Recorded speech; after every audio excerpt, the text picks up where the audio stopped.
Hello and welcome back to Command Stack, your source for Star Wars Armada news and events. We've had a huge update, so let's get right into. I think we're on our fourth video or fourth podcast rather, covering all of this. So I'm Ken. I'm Garrett. And I'm Dennis. So we do have Dennis, who is also known, I believe, as Rules Problems on some of the forums and discords. Dennis, you do a lot of rules questions and answers. Sometimes too many. I've been neglecting it recently though, but it was because I knew about this and didn't feel the need. So, but now I have to do my job again. So as usual, first of all, Dennis, thank you very much for joining us. We appreciate it. Garrett, as usual, we're going to let you kind of run the updates and kind of call them out, go through it, and then we'll talk about it. Today we're doing Empire. So Garrett, take it away. You got it. All right. So I've got a list here from one of my friends who made a good like columns of what he thought was good to great changes. And so I wanted to start actually with the corruptor title on the victory. This went from 5 points to 3 points. It's just a nice little change. I think I made this joke before with somebody else, but like this would have been a really cool change in like 2016. Um, but I don't see corruptor getting used on the victory in any too competitive lists. Maybe in like task force battles or something, right? He lets you. It's a squadron based command on a victory. The exact text here. Oh yeah, it's that guy. Speed of each It squadron increases the bomber. speed. Yeah. So basically, for Empire, you don't need this card because nothing's slow. So unless you're trying to push, no, there's nothing. Yeah, I mean I guess generic fire sprays are speed 4 with this card. There you go. I mean I'll admit that the fundamental design of this card kind of does have a core issue of, you're right, like the faction just doesn't have a lot of things that really need to go up to speed 5, Speed 4 is usually pretty adequate, but 2 points is something. Obviously, if you could tell, the theme of a lot of the Empire changes were around the Vic, and we wanted to look at the Vic, and the titles are definitely top of the list of something that are just, they really needed a refresh. And we just felt that corruptor was like, we could just drop it by 2 points and maybe people will take it, maybe won't, whatever. If people don't take it, I guess it didn't hurt anything. So Yeah, there's it's that. it's in a tough league. It's in a tough league with It Haro. is, yeah. And Warlord too. People still sleep on Warlord a little bit. There's a reason we didn't touch it. So those two titles are still really, really good, and competing for that one is going to be difficult. Agreed. Next one is another title change on a Quasar. Stronghold went down 2 points from 5 to 3 points. A good change. Gives it some competition with Squall, right? However, if you are using Stronghold with your Quasar is probably in trouble. Because that means it's probably pretty close to the battle. Because you got to be distance 1 to 2 to provide that obstruction. So I don't know. It's a good change. Nothing. I don't think big meta shift or anything. But it's cool that it went down to 3 points. I definitely think it's like a funny title. There's a lot of people who make lists and you look at it and you think they're insane. Squall and even Pursuant, those are the titles you put in your Quasars if you're just making a real list that you're actually going to fly. The Stronghold is kind of just like the funny, you do something because you're doing something silly with it, Right. Now with the new, I know we haven't talked about generics yet, but with the new rapid launch base, maybe there's something with that we could potentially, but that's for not me to figure out. But you're definitely right. It's whatever. But that said, I think that like there's maybe a more significant change to the Quasar titles that the Stronghold change is sort of in the shadow of, if that makes sense. Yeah. We'll talk. Well, I'm gonna keep that one we'll get to for that. later We'll get to because that. that's big impact. All right. Another small impact. The aggressor assault fighter went from 16 points to 15 points. This poor generic. It sucks how it's so much worse than it's got the YT 1300 treatment where it's worse than Han Solo and Lando, but it's also way worse than IG-88. But now IG-88 and IG-88B went down. So it's like, why would you ever take a generic 15-point aggressor when you can just spend 4 more points and at least have IG-88? Cool change, but nothing crazy. Yeah, I'm kind of agreeing with you there. Unless you're in this position where you can't pick up IG-88 due to limitations, or if you're in a fleet type battle and just have to fly assault, the aggressors. I mean, I don't know. Dennis, what do you think? I might disagree a little bit. 1 point isn't obviously really crazy. But I think that there's certainly something to it. And I think Ken, you were kind of getting to this a little bit of like if you can't take the IGs because you already have four aces, or maybe you even already taken them, then that makes this more attractive to um, a full list. And I think Gary, that you're right in that if you're not taking a full 134 squad ball, there's probably not really going to be a reason to put this in your list. However, the change, at least the way I view it, is it's not really meant to be a change for a minimum. It is not a squadron you put in like your minimum squad ball. It is a fighter that you will consider in a max Empire squad ball Yeah. instead of if that makes any sense. So because I know there's some Sloan lists that take fire sprays. Occasionally they take the one or two. Obviously, a lot of what Sloan liked went up / is different. And so you may now consider, instead of a fire spray, maybe you'll consider an aggressor. I know there's some like Empire 134 rogue balls that have been flying around. You might also consider, this as some of your generic rogues. Garrett, you are correct in that, like, for the little tiny squad balls, yeah, this is probably not going to see play, but the goal was in the larger squad balls that you might see this occasionally. Yeah, I agree. It's in a weird spot. It It has is a lot in- of it is competition. in a weird Empire spot. has so many good ships, it's hard to fit it in. But yeah, so the aggressor went down a point. That's still awesome, right? Yeah. The next one, this is an ace, Gar Saxon. So he was already too expensive to ever take.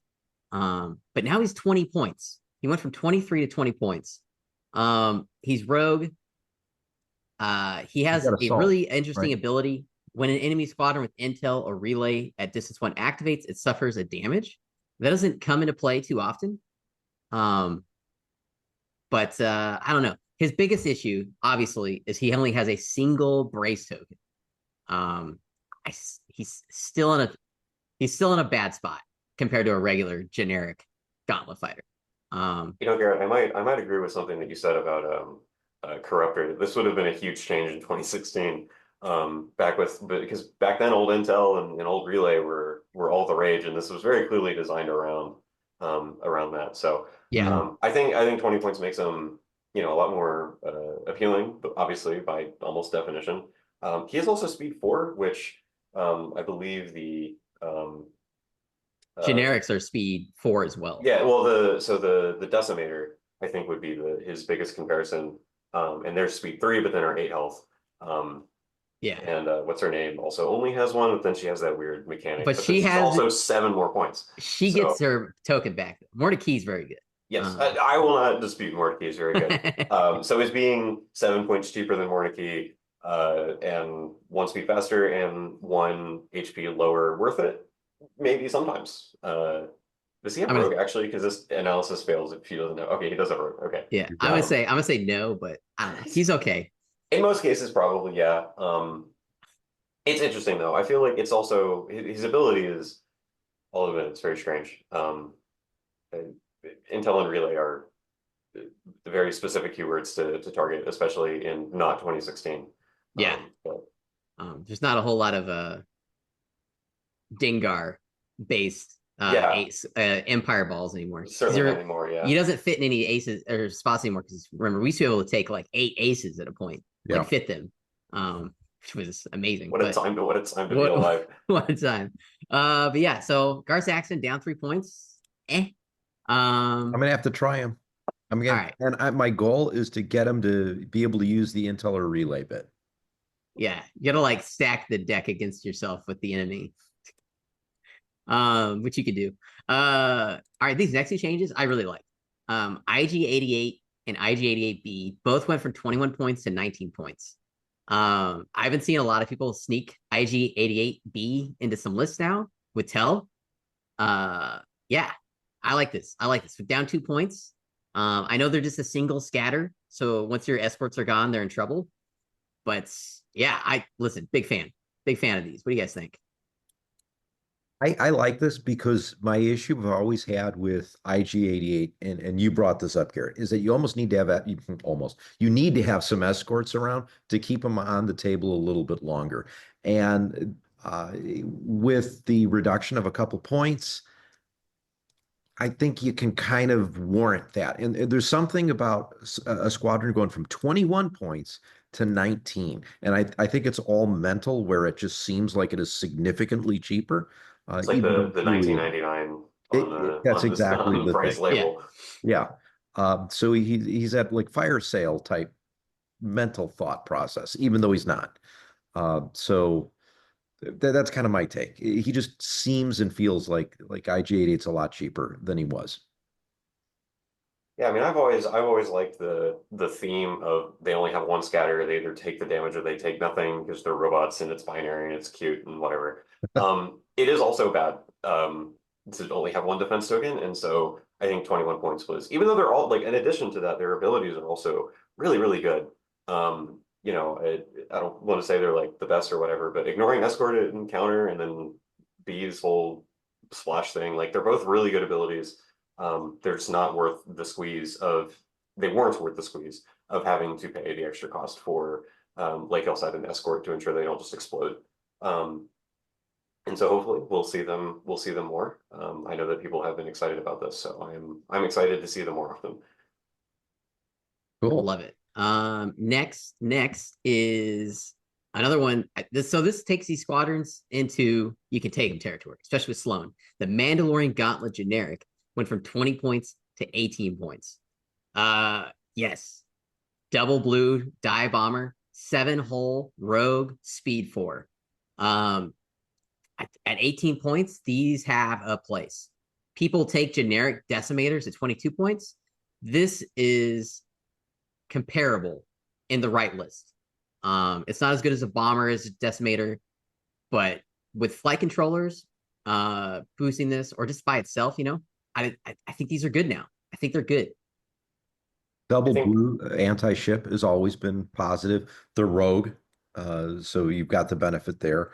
The assault keyword I don't see come up as much as it probably could. But you're right. You get flight controllers in there. You get an extra blue out of it, which makes it a little bit more usable in terms of shooting something else. And 7 hull points. I mean, it's a decent ship. honestly, where I could see these potentially is some jank Constantine list. Because Yeah. the Constantine, what he wants to do is, you take Constantine and then you take a bunch of tractor beams to ensure that they can't, they can't change their speed to what you didn't want them to. And I feel like, any raid tokens would potentially help with that. On top of being 7 health, rogue squadrons. So I definitely think these will have a place now. I think, Garrett, your comparison to the decimators is perfectly apt. They're similar, and I feel like the decimator was just better, even with heavy. It just outclassed it at 20 points. But now you're paying 4 extra points for that difference and losing the speed, in addition to all the other whatever. And I feel like that's probably a more fair trade, and it's certainly something to consider now. Yeah, I love this. Good analysis. Next is our Whisper. The TIE Phantom Ace went from 20 points to 18 points. Whisper's cool. Brace Scatter Ace, 18 points, has Cloak, has that cool ability of, after you attack, if you spend a defense token, you can move up to distance 1, even if you're engaged. Double red bomber, so it can go with Sloan appropriately, with the reroll for the red crit. And then 4, speed 4, hull 4, which is a brace scatter with 4 hull. As you know, with things like Anakin, it's hard to kill. Yeah. Also, there's like 4 official Whisper alt art aces. So we could start breaking those out. Yeah, this is good. What do you guys think? I've always enjoyed Whisper specifically because he gives you that double movement when it's not his turn to move. Because you can, what is the end of the squadron phase, I think is when you do use Cloak. Yeah. End of squadron phase, you can move. If you are defending and you flip your brace, you flip your scatter, you can move.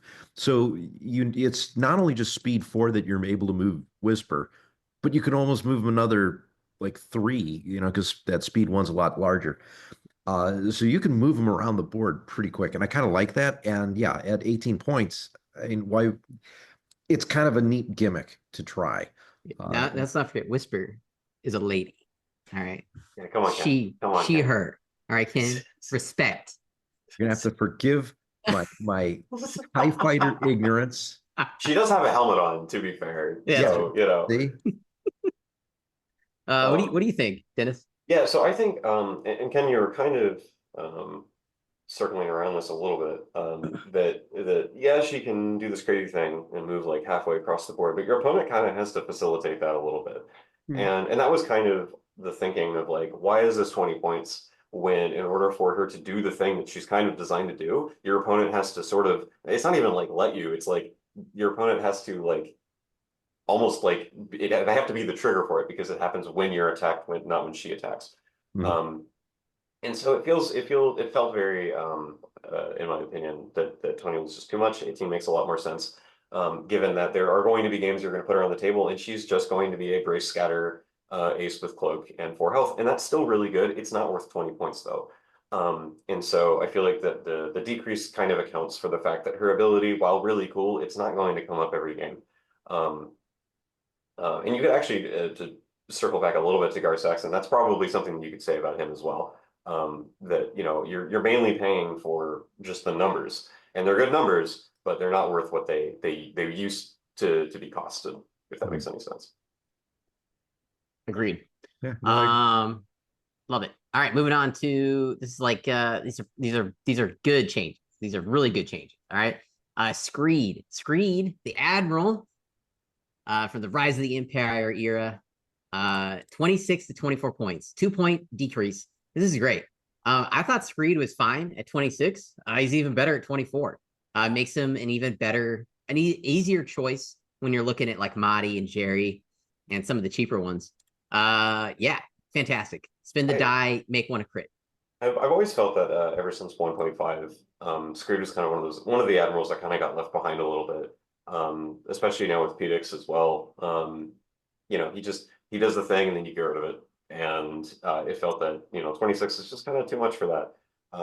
You know, I think 24 is right. I don't think maybe he should be cheaper than that necessarily, but he's an admiral of a different time, and bringing him in to the current game, I feel like it required a little points drop. I view Screed in 2025. He is a blue crit admiral. Yeah, that's what he's for. But anyways, moving on. One of my favorite titles. I have a poster from like 2015. I think of this card. Dominator, the victory title went from a whopping insanity 12 points down to a quite reasonable 7 points. I should also point out, Garrett, it's not just a poster on your wall. It is also the art that the AMG used for the rules reference guide. Link on there, so it is genuinely, it's good art. It's because the victory is chef's kiss. It's a it beautiful is. ship. It is a really good looking ship. Shame I that think no one has had actually, antennas on them. when we live stream and we go over fleets, I think Dominator might be on that screen also. Yeah. If not, it is now. Update it. But yeah, but this is the one, you know, you spend 2 shields from any of your whole zones. And that's the key here, because you take off your back to add 2 blue to your attack pool. You slap Dominator onto your victory when you're doing a decap shot. It's awesome, right? You're throwing 8 dice, 9 with Confire, potentially 10 if you got something else like Spinals on your Well, victory. you can't do Dominator at long, even if you pop decaps. Oh yeah, because it says at close and medium. That's my bad. But you can still put decaps on the thing, and then you Yeah. have like a punch it long, and then it's even harder at medium. Yeah, not as there's still amazing, something but that keeps your shot spicy. Yes. Do the decaps, move in close, and then your shot remains the same punch basically. Yeah, no, Dominator's cool. I wish victories had 4 defense tokens to make them a little bit more survivable, but yeah, I like this change a lot. Dominator 12 to 7, 5-point decrease. This is great because I've tried to use Dominator in a couple lists, and it always comes to the same thing. It's too expensive at 12 points. I think this mixed in with the Vic 2 going down 5 points, that's 10 more points that I've got. And this effectively gives you ISD firepower from a victory platform. And I love that. There's a couple other changes we'll talk about when we get into the generics that I think also help out the victories. But again, and one of the things that I mentioned when we were talking about Rebels, and I'll bring it up again here with the Empire, there's a lot of changes that we're seeing in this wave 1, wave 2 stuff that really it's they've needed some care because after 1.5 a lot of this just wasn't as usable. I do wonder how much of this was just because at the time the game was 300 points and that this was designed around that thought process initially, and then just never updated to a 400 point scale. I mean, it is true that Dominator was, one of the first titles. Right. So it makes sense that they might have that issue.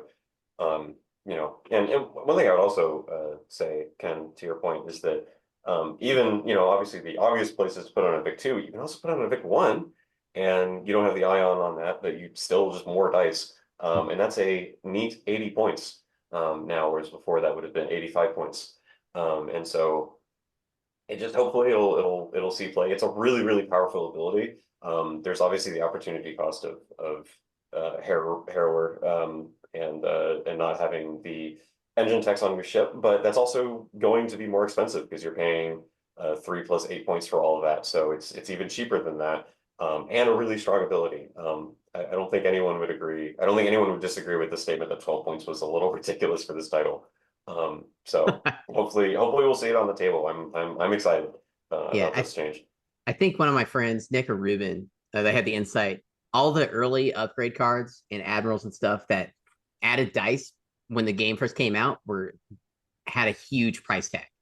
And so I think this was just a casualty of that.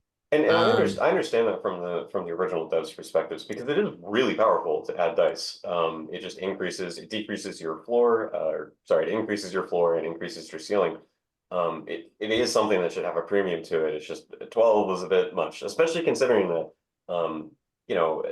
I think the devs, if the card was just add 2 blue dice once, 12 would probably be pretty reasonable. But I think they kind of forgot the fact that you also have to spend the shields. And so that has to be taken into account, in my opinion, in the cost of the card, because it's part of the ability. Yeah, because you almost need a projection expert support to take this. Yeah. All right, moving on to our next super exciting change. Boba Fett. Boba Fett went from 26 points to 24 points. Yes, he is now cheaper than Defender Darth Vader. Awesome. Boba Fett's one of my favorite squadrons. His ability is so cool because it works for his ships or squadrons. He's a double die bomber and rogue. He's so cool. I don't know. What do you guys think? I'm over the moon. Oh, I will see Boba Fett in my lists more often with this point change. Boba Fett's awesome. Why wouldn't you want him in your list? Right. And there's obviously the new consideration of, his dad exists now. And if Django came in at 22 and Boba was still 26, that would have been a little silly. So I think it just makes sense, like you said, the fact that he's now cheaper than Defender Vader. It is correct. There's no other way to say it. Just that's how it should be, Love it. Yeah, perfectly balanced. Perfectly balanced. Now the next one, this is interesting for 2 fleets. The Gazanti Assault went from 28 points to 26 points. Obviously, Ramadi loves this ship because you get that red dye. I like it. You don't ever see these anyways, so it's a good reason to maybe take it now in specific scenarios. Yeah, I mean, a couple less points. You can now throw one of the fleet command upgrades on there or fleet support upgrades on there and get some usage out of it. So instead of being 30, it's 28. Yeah, I like it. No, it's 26 instead of 28. Well, when you throw in one of the 2-point upgrades to it. Oh, yeah. If you upgrade it. It's an interesting ship. I think the blue dye flak as well is you also get that upgrade.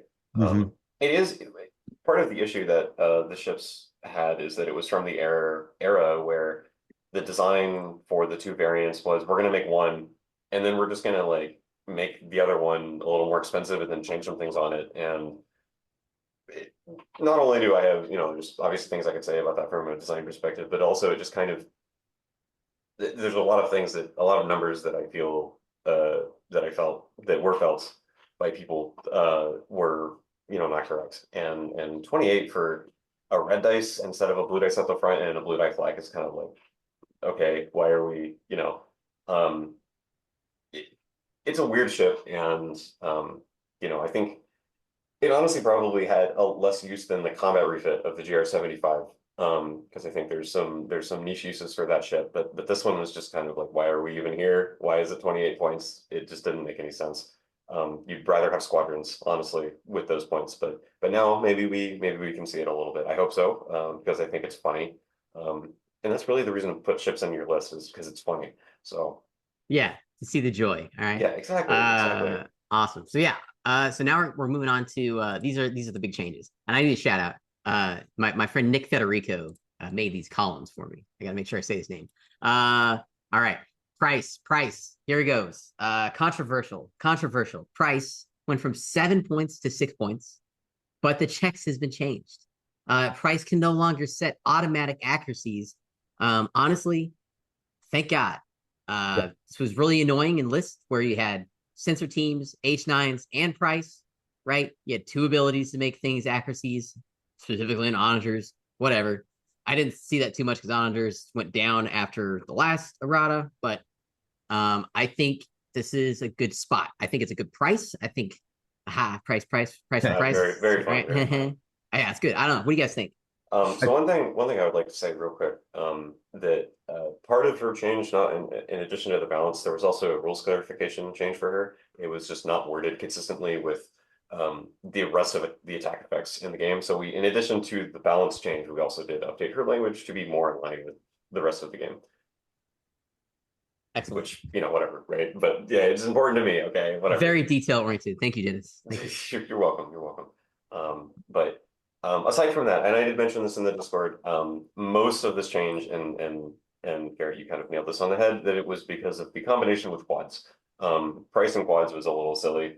Oh yeah. There is a reason why H9s and quads are now both modifications, because that was really toxic. It was a really toxic combination. And the fact that Price could do it not just on the ISD or the SSD, although you did see that, but also on basically any ship that has a turbo laser slot was it was felt that was way too strong, because frankly it is. Getting 2 acts for free is really, really good. And no, you don't get to do that. But she can still change to a double, which is important. I think to remember that she can still boost your damage a lot. You're usually spending, after you account for the brace, 1 shield for 1 extra damage dealt to the target, which is still, I think, personally worth 6 points in a shield.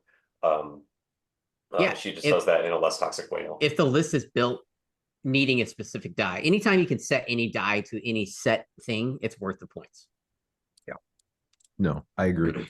But this is good because, Garrett, like you, I am tired of getting shot at with onagers and price on them and not being able to use defense tokens and being destroyed instantly. Simoons was the other thing. And this is what Dennis reminded me of, because with you have the QTTs and price, it was all reds and then accuracy and then the QTT accuracy is, oh my gosh. Yeah. And to be clear, you can still, I mean, maybe not QTCs anymore, but you can still put price on a Simoon or an onager and still do work. It is still a scary ship. Yeah. Yes. But it's just not. It was the toxicity of it that we felt was you don't get to do anything, you just get to explode type gameplay that we don't like. Hot take. Yeah. Love it. The next one, Admiral Darth Vader has went down from 36 points to 34 points. Adrian Valerie rejoice. In Chicago. Yeah, this is awesome. And this is gonna stack with like these next 3 things we talk about. He was really expensive at 36 for his ability, because there's so many ways to reroll dice in this game. Especially in Empire. Yeah, right. So this is cool. Down 2 points. He probably could have went down another 2 points, possibly to 32, but I'll take it at 34. Because then you don't have to take any other reroll tech. If you don't want to. Yeah. Honestly, I'm gonna save my thoughts on him until we get to the other card that is important here. So yeah, okay. But do you think? Any thoughts? Yeah, I'm in sync with you on this one, Garrett. I think honestly, yeah, could he go down another point or two? Sure. But there's that opportunity cost of if you're taking the Admiral Darth Vader, you're not taking the TIE Defender, you're not taking the TIE Advance, you're not taking Officer. But there's been some price changes on those, and we'll get to those in a minute. Love it. The next one is Hand of Justice, an Architect's title. This went from 4 points to 2 points. It lets you, before you reveal a command, you exhaust this card and can refresh a defense token on a friendly ship at distance 1 to 5. Yes. Combined Vader, really good. This card is already good at 4 points. Yeah, 2 points, it's even better. So 10 out of 10 in my book. Thank you. It puts it in line. It puts it in line with things like Beast of Burden. Yeah. I think that's the good part about it, right? Yeah, it's a good inexpensive title because you're taking a title slot.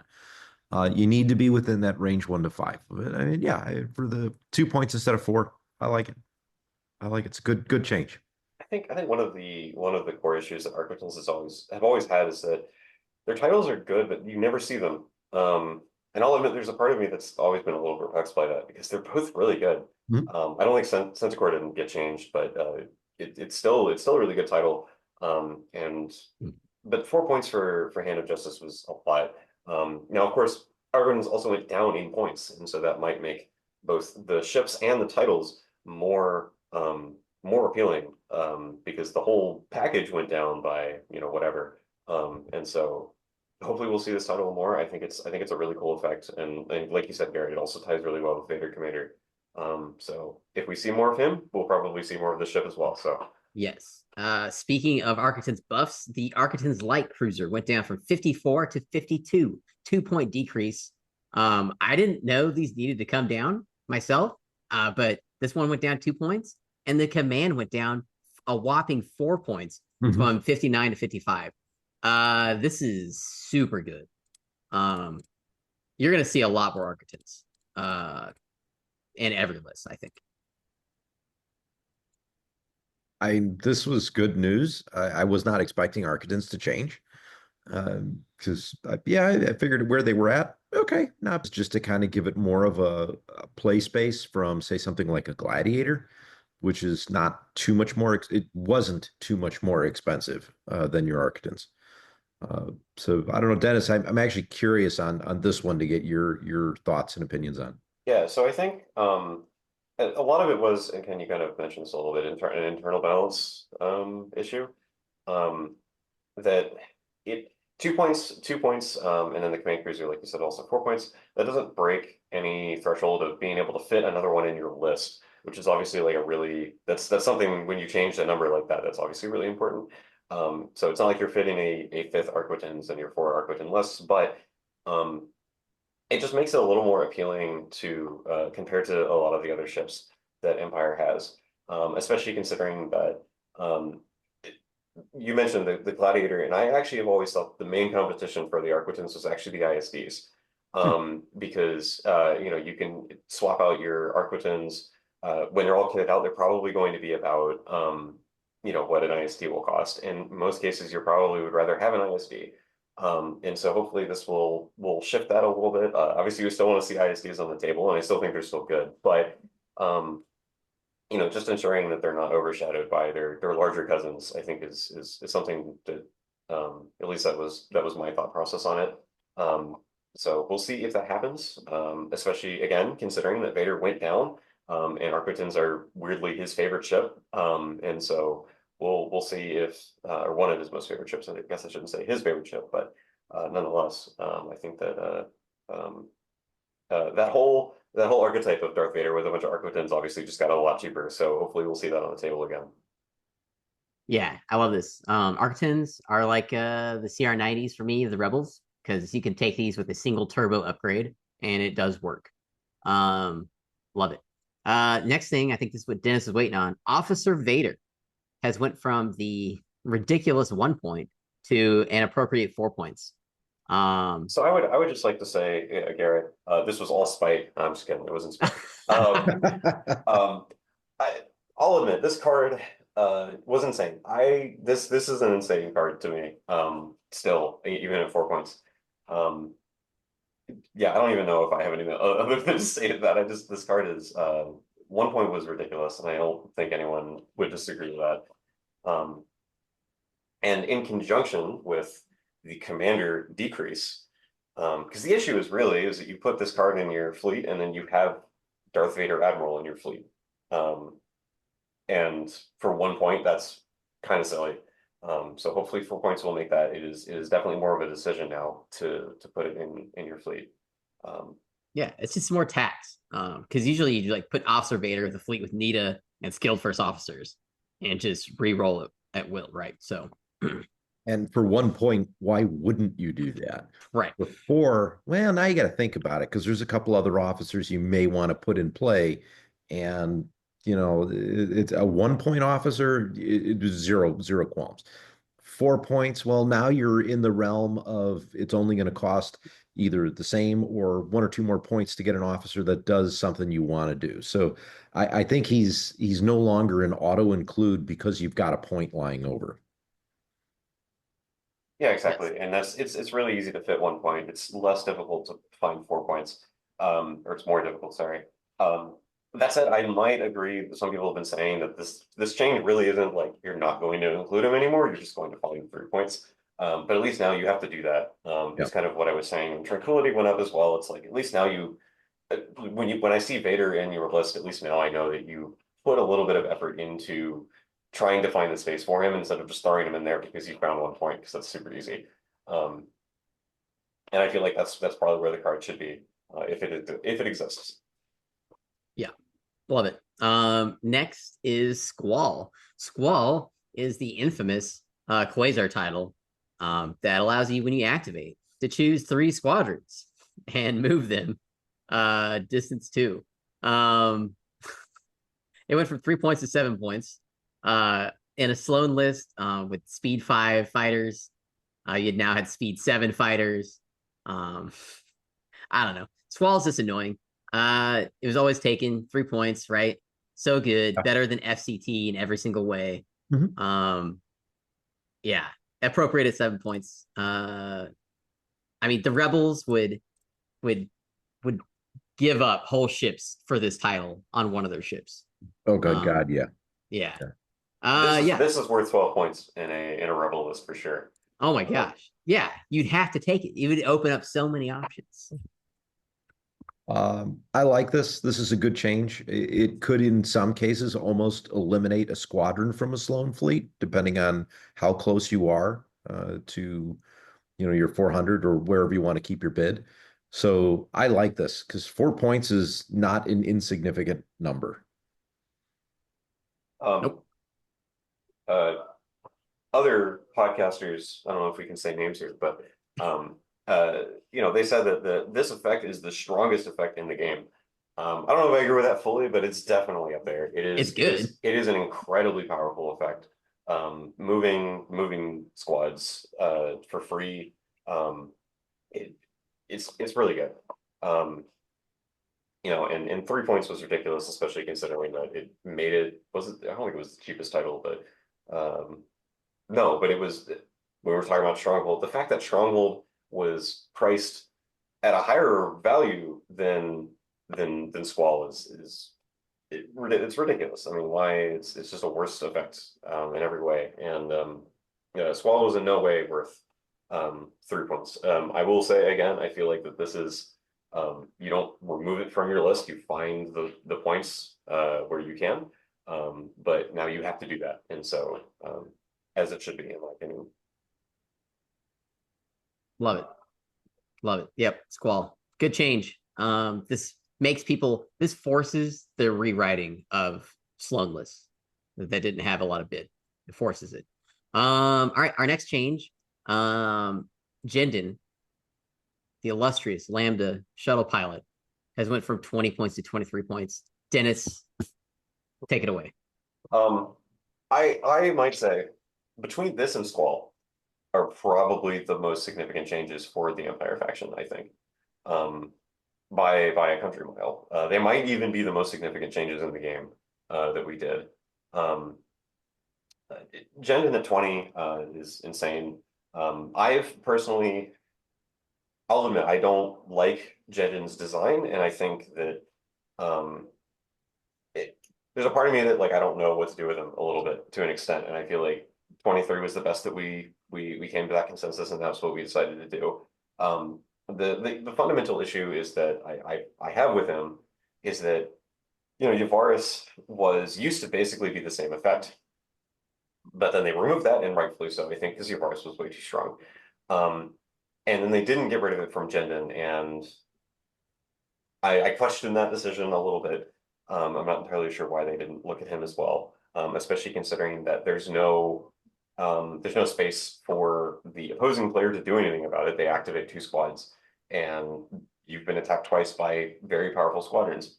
Admittedly, he does cost points.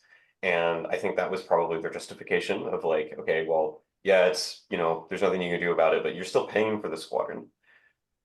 And okay, fine, very well, we've come to this conclusion. The issue is that he was 20 points. And yet he was able to double the firepower of squadrons that were way more than 20 points and worth more than 20 points. And so he needed to be more than 20 points is the bottom line. If he retains this effect, 20 points is absolutely, no questions asked, not enough for this ability.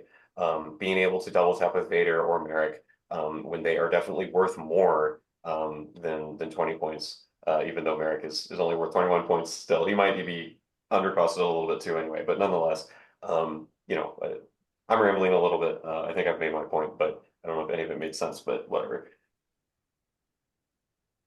I concur.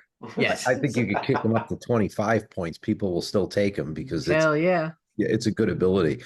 But I mean, at the end of the day, when you really look at it, and Dennis, you brought this up, you're using Jendon to fire with either Merrick or Defender Vader. So you're getting 2 extra dice out of it with their ability. So, it's you're getting a lot of extra firepower. So you have to pay the points, I think, to get it. Exactly. So he should be pointed as if he had 4 anti-squadron dice and 2 anti-ship dice, because that is what you will throw, even though that's not what's printed on his card. Correct. The last change for the Empire, justice has been done. The Victory 2 has went from the insane 85 points to down to 80. Could have went lower. Because I'm greedy. I'm a greedy SOB. But I like it. 5 points. What do you guys think? I'm going to put more victories in my lists now. I'm a big fan of victories. I think you can get more out of them than, you could squeeze an extra victory in a list versus say an ISD. You're packing them and it costs a mint to make them ISD firepower, but now you're saving, 5 points here, a couple points there, and now they're not as expensive. So the other thing is it's much more in line with where you expect it to be. Because a Vic 1 is what, 73 points? So 73 to 80 points to the Vic 2, that's a reasonable change. 73 to 85 was always, why are you taking the Vic 2? You need a very specific reason to take a Vic 2, so you're going to take an ISD instead. Now, okay, there's enough of a difference in with some of the title changes and again, some of the generics, which we're going to get to in the next podcast. The victory is much more appealing. Yeah, I mean, I would agree. I think that the Vic 1 always had a place, I think. It was niche, and I think it'll still be niche. It's still a really good flak boat. But the Vic 2, it was just kind of like you could make it into a smaller ISD, and then it was just really expensive, and it was close enough in points to where you might as well just take the ISD instead. With the 5-point drop, it's still fully loaded out, going to be pretty close to the unupgraded cost of an ISD. So for example, I just threw something together in a list builder real quick, and it's 118 points, which is probably way more than it really should be, and there's probably too many expensive cards on this, but that's more reasonable when you compare it to the fact that the ISDs are naked around that cost. Whereas before, plus 5 points, that's over the cost of a lot of the ISDs without upgrades. And so it was just kind of, it was silly. It was a silly ship at 85, and at 80, it is a more serious ship, I feel. And I hope we'll see it on the table. Yeah, we got a player in Cincinnati, Paul Interceptor. He's got a Victory 2 list that always does well, so I'm excited for him because he's gonna have so many more points to do stuff with. Because it's one of those things too that it's kind of funny when the way that people talk about it and internalize things in their brain, because I don't think it's a controversial statement to say that before this change, the Vic 2 was a bad ship. And yet but that doesn't mean that if you put it on the table, it's not going to do things. It's still a ship, it still rolls dice, it still roll a lot of dice, and it can still do all of that, but now at a cheaper platform. And I think that that's good, because it was genuinely bad before, despite that. And so hopefully, like I said, hopefully we'll see it now. The one thing that I like about a lot of the Empire changes when we look at the changes holistically is I can see certain ships popping up a lot more readily in Rebellion in the Rim campaigns. Because when you're trying to squeeze in that 250 points, there's only so much you can put in there. And now the Victory 2 is a much more likely ship to pick up. Architons are good price points now for it. So I'm kind of excited and would love to actually get into another Rebellion in the Rim campaign, seeing all the changes, especially since some of these titles have now dropped where you could lose the battle and still pick up, the title, or you can pick up the upgrade that you want. Exactly. And I think, and Ken, you kind of touched on this a little bit, that the Empire has never done poorly externally on the table. Once they're on the table, they've always done really well. In fact, they're probably still the top faction. However, internally, they're a mess. They're just ships that you just don't even look at.